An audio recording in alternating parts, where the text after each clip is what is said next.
నమస్తే, నేను అంకిత. తిరుమల తిరుపతి దేవస్థానం చైర్మన్ పోస్ట్ని ఒక ఛానల్ ఓనర్కి ఇవ్వబోతున్నారు. అయితే విజయసాయి రెడ్డి దీన్ని అడ్డుకునే ప్రయత్నం అయితే చేస్తున్నారు అని తెలుస్తుంది. సో ఈ టాపిక్ పైన డిస్కస్ చేయడానికి నాతో పాటు సీనియర్ జర్నలిస్ట్ సిఎస్ సార్ ఉన్నారు. ఆయనతో మాట్లాడదాం.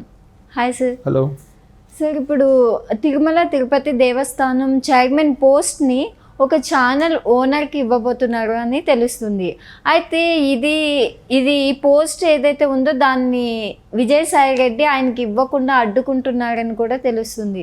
సో అసలు ఏ ఛానల్ ఓనర్కి ఇవ్వబోతున్నారు, ఈయన ఎందుకు అడ్డుకోవాలనుకుంటున్నారు? సో ఒకటి ఏంటంటే నామినేటెడ్ పోస్టులు అనేది గవర్నమెంట్లోకి వచ్చినటువంటి ప్రభుత్వం ఇస్తుంది.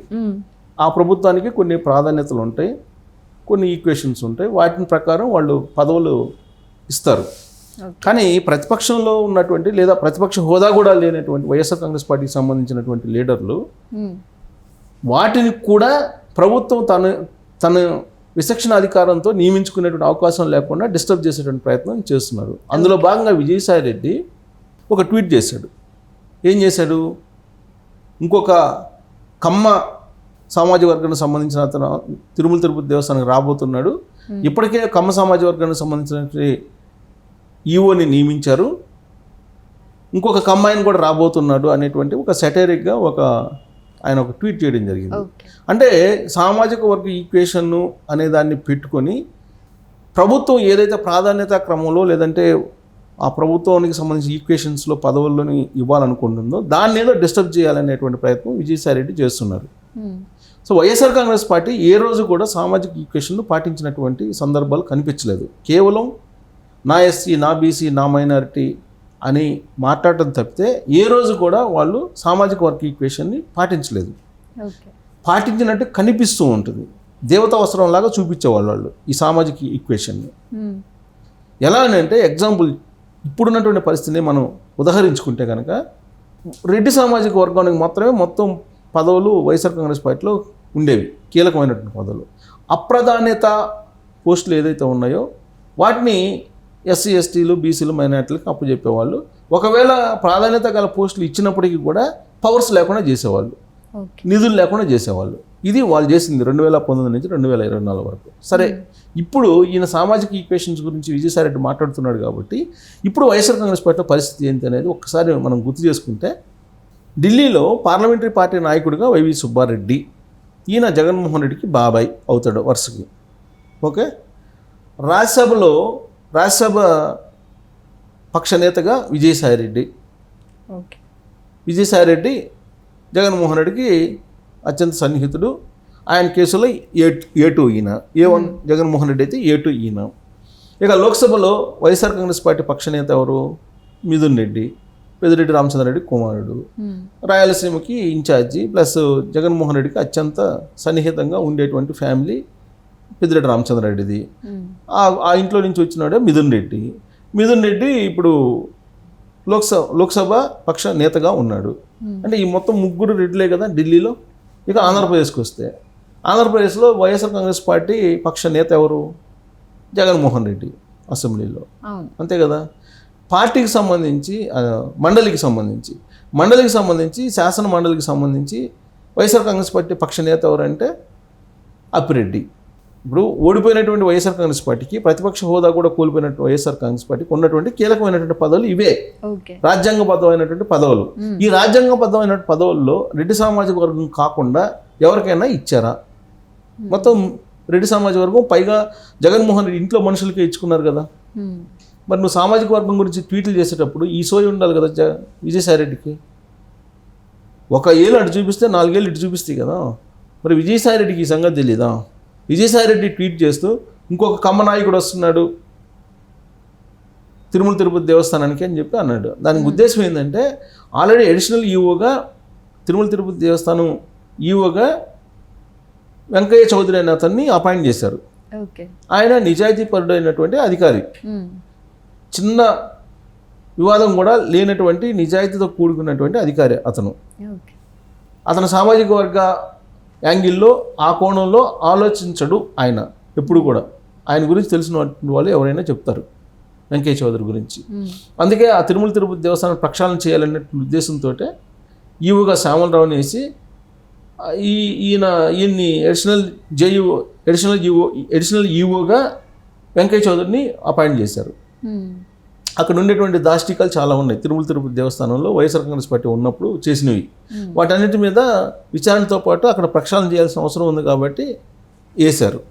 అయితే ఇప్పుడు ఆయన వేశారు కాబట్టి మళ్ళీ తిరుమల తిరుపతి దేవస్థానం చైర్మన్ ఎవరు అవుతారు అనే దాని మీద గత కొన్ని రోజుల నుంచి చర్చ జరుగుతుంది. ఆ చైర్మన్ పదవిని కూడా కమ్మ సామాజిక వర్గానికి సంబంధించినటువంటి వాళ్ళకి ఇస్తున్నారు అనేటువంటి ఉద్దేశంతో విజయసాయిరెడ్డి ఇంకొక కమ్మ నాయకుడు వస్తున్నాడు అనేటువంటి ఒక ట్వీట్ చేశాడు ఆయన. ఇంతకీ అసలు ఆ తిరుమల తిరుపతి దేవస్థానం చైర్మన్ ఎవరు కాబోతున్నారు అని అంటే చాలా కాలం నుంచి రకరకాల పేర్లు వినిపిస్తూ వచ్చాయి. లాస్ట్కి ఫిల్టర్ చేసి ఒక ఛానల్ అధిపతికి దాన్ని ఇవ్వడానికి చంద్రబాబు నాయుడు డిసైడ్ చేశారు. డిసైడ్ చేసిన తర్వాత రేపో మాపో జీవో రాబోతుంది, జీవో వస్తుంది, జీవో రాబోతుంది. ఆ విషయం మరి ఎలా చేరిందో విజయసాయిరెడ్డికి చేరింది. అందుకే ముందే దీన్ని ప్రతిబంధకంగా దీన్ని ఏదో డిస్టర్బ్ చేయాలనే ఉద్దేశంతో ఆయన ట్వీట్ చేశారు. ట్వీట్ చేయడానికి కారణం ఏంటంటే చంద్రబాబు నాయుడు ఇప్పుడు కూడా సామాజిక ఈక్వేషన్స్కి ప్రాధాన్యత ఇస్తూ ఉంటారు. ఇలాంటి ట్వీట్లు చేసి సామాజిక ఈక్వేషన్ తప్పింది అనేటువంటి ఒక డిస్టర్బెన్స్ చేస్తే చంద్రబాబు నాయుడు పునరాలోచనలో పడే అవకాశం ఉందనేది విజయసాయిరెడ్డి యొక్క ఆలోచన. ఇప్పుడు ఈయన చైర్మన్ అయితే, ఈ ఛానల్కి సంబంధించిన ఓనర్ చైర్మన్ అయితే, అక్కడ వైఎస్ఆర్ కాంగ్రెస్ పార్టీ ఏమేమి చేసింది అవన్నీ కూడా వాటన్నిటి మీద విచారణకి ఆదేశించే అవకాశం ఉంది. ప్లస్ పకడ్బందీగా ఆయన మొత్తం ప్రక్షాళన చేసే అవకాశం ఉంది. అది జరిగితే వైఎస్ఆర్ కాంగ్రెస్ పార్టీ వాళ్ళు ఎక్కడ జైలుకి వెళ్ళాల్సి వస్తుందని చెప్పి వాళ్ళ భయం. ఎందుకంటే ఛానల్ ఓనర్గా పైగా ఆయన సొంత జిల్లా కూడా అది. సో కాబట్టి ఆయన కనుక చైర్మన్ అయితే వీళ్ళ యొక్క వైఎస్ఆర్ కాంగ్రెస్ పార్టీకి సంబంధించినటువంటి భాగవతాలు మొత్తం బయటకు వస్తుందని వాళ్ళ భయం. అందుకే ఆయన కాకుండా ఉంటే బాగుంటుంది అనేది విజయసాయిరెడ్డి యొక్క ఆలోచన. దానికి సంబంధించి సామాజిక అస్త్రం అనేదాన్ని ఒకదాన్ని సంధించాడు. అది చంద్రబాబు నాయుడు మీద ప్రయోగిస్తే చంద్రబాబు నాయుడు బలహీనత అదే కాబట్టి సామాజిక ఈక్వేషన్ అనేది ఆయన బలహీనత. వైఎస్ఆర్ కాంగ్రెస్ పార్టీ వాళ్ళు అధికారంలో ఉన్నప్పుడు ఏం చేశారు, అన్ని సలహాదారులు దాదాపుగా 70-80 మొత్తం కీలకమైనటువంటి సలహాదారుల పదవులన్నీ కూడా రెడ్డి సామాజిక వర్గానికి ఇచ్చారు. మొన్న ఒకటి సోషల్ మీడియాలో కూడా ఒక వైరల్ అవుతుంది ఒకటి. ఇప్పుడు జీపీలు గవర్నమెంట్ ప్లేడర్స్ లిస్ట్ తీసుకుంటే మొత్తం రాష్ట్ర వ్యాప్తంగా గవర్నమెంట్ ప్లేడర్స్ అందరూ రెడ్డి సామాజిక వర్గానికి ఇచ్చినటువంటి జాబితా ఒకటి బయటకు వచ్చింది. సో రెడ్డి సామాజిక వర్గానికి సంబంధించినటువంటి వాళ్ళకి పైగా అందులో కూడా జగన్మోహన్ రెడ్డి ఇంటి మనుషులకి, జగన్మోహన్ రెడ్డి వీరభక్తులకు మాత్రమే ఆయన ప్రాధాన్యత ఇచ్చాడు. ఎక్కడా కూడా సామాజిక ఈక్వేషన్ పాటించలేదు జగన్మోహన్ రెడ్డి. ఇప్పుడు సామాజిక ఈక్వేషన్ పాటిస్తున్నటువంటి చంద్రబాబు నాయుడిని ఆయన్ని ఏలెత్తి చూపించేటువంటి ప్రయత్నం చేస్తున్నారు. తెలుగుదేశం పార్టీ ఆంధ్రప్రదేశ్ అధ్యక్షుడికి ఎవరికి ఇచ్చారు, శ్రీనివాస్ యాదవ్కి ఇచ్చారు, యాదవ్ సామాజిక వర్గానికి ఇచ్చారు. మరి వైఎస్ఆర్ కాంగ్రెస్ పార్టీ అధ్యక్ష పదవి కూడా వేరే వాళ్ళకి ఇవ్వచ్చుగా, ఇవ్వలేదుగా. అంటే ఏదో ఒక రకంగా డిస్టర్బ్ చేయాలి ఈ సామాజిక వర్గ ఈక్వేషన్ అనేది, దాన్ని పెట్టి ఏదో ఒక విధంగా బద్నాం చేయాలి. ఏదో ఒక రకంగా ఈ ఛానల్ ఓనర్కి తిరుమల తిరుపతి దేవస్థానం చైర్మన్ పదవి రాకుండా చేయాలనేది విజయసాయిరెడ్డి యొక్క ఆలోచన. ఇప్పుడు ఆయన వస్తే కనుక వీళ్ళ భాగవతాలని ఆయనకి తెలుసు.